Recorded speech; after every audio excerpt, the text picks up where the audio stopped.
Older than all our national pastimes, at home in the hands of laborers and businessmen as equally as it is with presidents.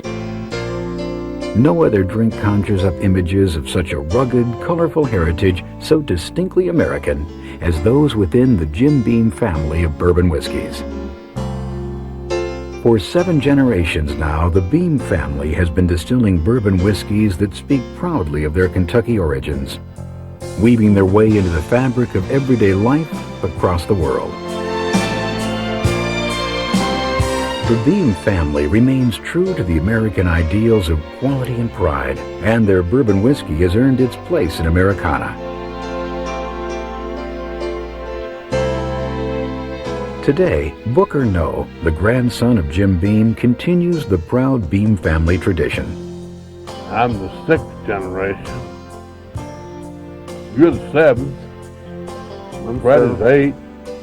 Soon his son Fred will take the reins, and someday it will be Freddie Jr.'s turn.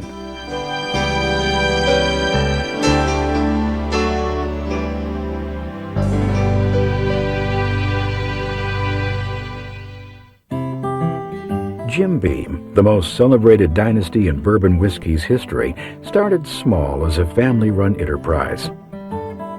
Jacob Beam founded the family distillery near Hardin's Creek when Kentucky stood on the edge of the American frontier and sold his first bottle in 1795. As it turned out, the sweet water flowing through the limestone rock of Hardin's Creek was perfect for making whiskey. Jacob Beam began distilling bourbon, and America's greatest bourbon dynasty was born. Jacob's son David soon took over the family business, moving the distillery to Nelson County to be closer to the newly opened railroad and more customers. David Beam's son, David M., followed in his father's and grandfather's footsteps. Liquor in those days, it was old tub, and it was 50 cents a quart. It was David M.'s son who would prove to be larger than life in family history, James Beauregard Beam, for it was Jim Beam's know-how of whiskey making that was the heart and soul behind the whiskey which bears his name today. Jim Beam's career spanned a remarkable 67 years, surviving both the Great Depression and Prohibition. Grandfather got started again in 1934 and built another distillery at this place where we're sitting now. Jim Beam, despite being 70 years old, rebuilt the distillery in only 120 days after Prohibition was repealed, and then went on the road to promote his new whiskey. See the big sign there? Beam, no finer whiskey in all this world? And it's still that way. Helping his father rebuild after Prohibition was Jim Beam's son, T. Jeremiah Beam. It was T. Jeremiah who oversaw the rapid expansion that followed. He also taught his nephew Booker to become a master distiller. Booker had a real knack for the bourbon business and carries on the family's proud tradition to this day. One of the things I'm most proud of is I've been able to add my 50 years to it. You want to get up and you want to go to work. Here you don't want to drag around. You want to get there and see what you can do and enjoy a thing.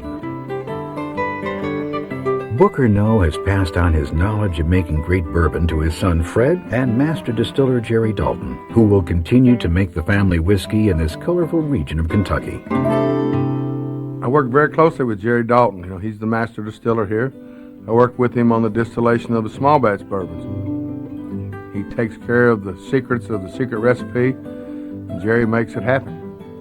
Jerry's part of the family. He's been around for forever and ever. As a master distiller, I consider myself a person who will tell you more than you want to know about bourbon whiskey. But there's another aspect of my job which is absolutely critical, and that is I protect the process. The Beam family has been making whiskey for 200 years and more, and it's my job to make sure that we continue to make that same fine whiskey that's been made all these years.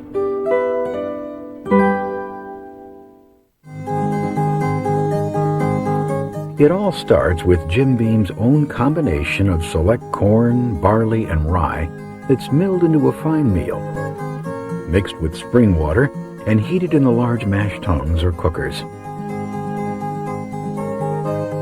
During the mashing, the starches and the grain are broken down into sugar, and the portion of setback is added.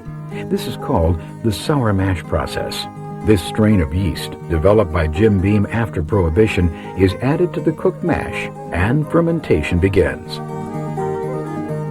The yeast seethes and bubbles, converting the sugars of the mash into alcohol and turning the mixture into what's known as distiller's beer. The beer is distilled twice to separate the spirits from the unwanted flavors and fermented mash. The first distillation, called low wine, liberates the alcohol from most of the impurities, and under the watchful eye of the stillman, the second distillation collects the clean, colorless bourbon whiskey called high wine, or White Dog, ready for aging.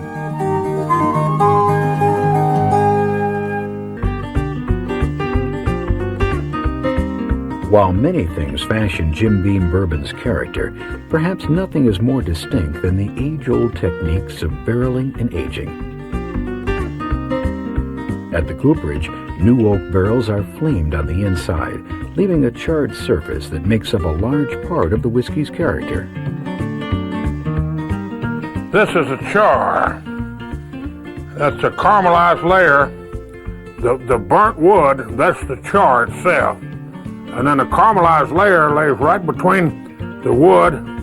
It's a little layer right in here. And then where the liquor's actually penetrated the stave is on down to here, see? When it heats up, the liquor goes in, and it cools off, it comes out, and it picks up color, and also it evaporates and concentrates the flavors. It's a richer and richer and more amber. This is half a year, year and a half, 9 year. While Jim Beam whiskey rests unhurried at one of the barrel houses here at Claremont, the change of seasons perform their magic.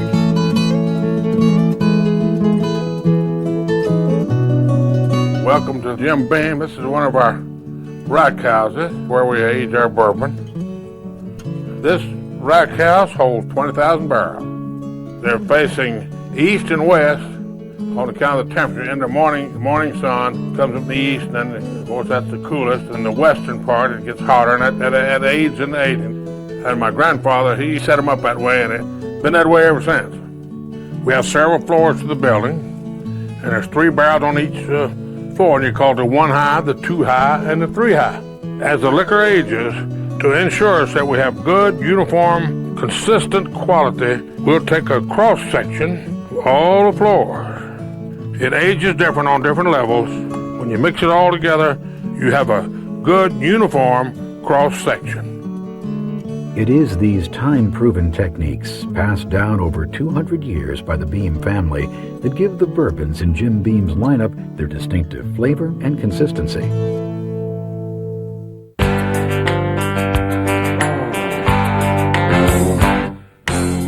Today, Fred No, great-grandson of Jim Beam, serves as the company's global bourbon ambassador. Fred travels the world, awakening interest and sharing his appreciation of fine bourbon.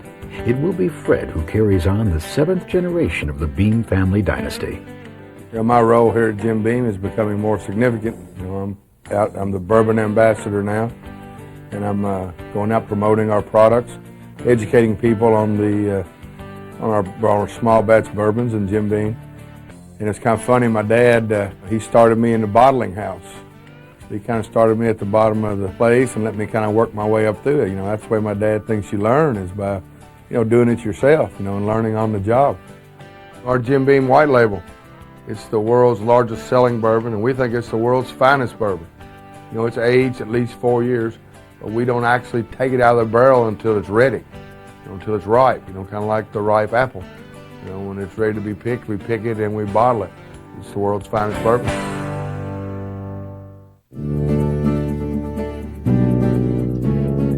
Jim Beam's small batch bourbon collection is bourbon the way it was meant to be. Each is handcrafted in limited quantities and made from special recipes dating back over 200 years. The things that make these bourbons special are their distinctive aromas and tastes. There's something for everybody here. Basil Hayden's bourbon was developed in 1796. This unique recipe calls for a larger percentage of rye in the mash and 8 years of aging. Knob Creek is the #1 ultra-premium bourbon in the world. It's named for a little place in Kentucky where Abraham Lincoln grew up. Knob Creek is aged for 9 years in charred white oak, lending this bourbon its maple sugar aroma and rich, full-bodied flavor. Baker's bourbon is made from a recipe preferred by Baker Beam, my cousin. The mix of grains, yeast, and 7 soothing years in new oak combine to give this bourbon a deeply mellow, medium-bodied taste. And last but not least is my dad's bourbon, Booker's bourbon. It's the only bourbon in the world that's uncut, unfiltered, bottled straight from the barrel. We hand select every barrel that will become Booker's. My dad and I take personal pride in this bourbon.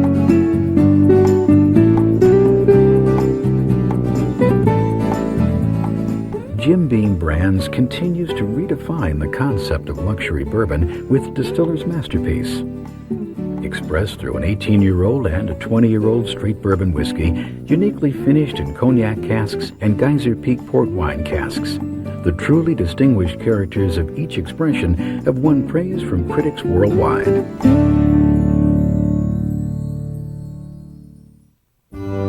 I always knew that this was a place that I wanted to spend my life. My son, I take a lot of pride in the fact that, he seems to have a good time when he's here with me.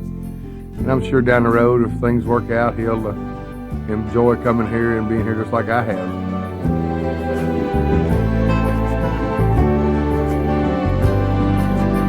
Boy, that's A truly remarkable family and truly remarkable bourbons. Jim Beam bourbons are bold and proud. One sip will articulate their Kentucky origins and rich American heritage. Their spirits crafted with honor, integrity, and the dedication to distilling quality passed down through the generations for more than 200 years. And it's these traditions that have made Jim Beam Bourbon the #1 bourbon in the world. Jim Beam Bourbons, made by one family and now enjoyed the world over. They've always been and always will be 100% American. Our family's been making this bourbon for over 200 years. I think we know what we're doing. And I think you'll agree this is the best bourbon in the world. What do you think, Dad? I'll agree, Fred. Jim Beam, America's first family of bourbon.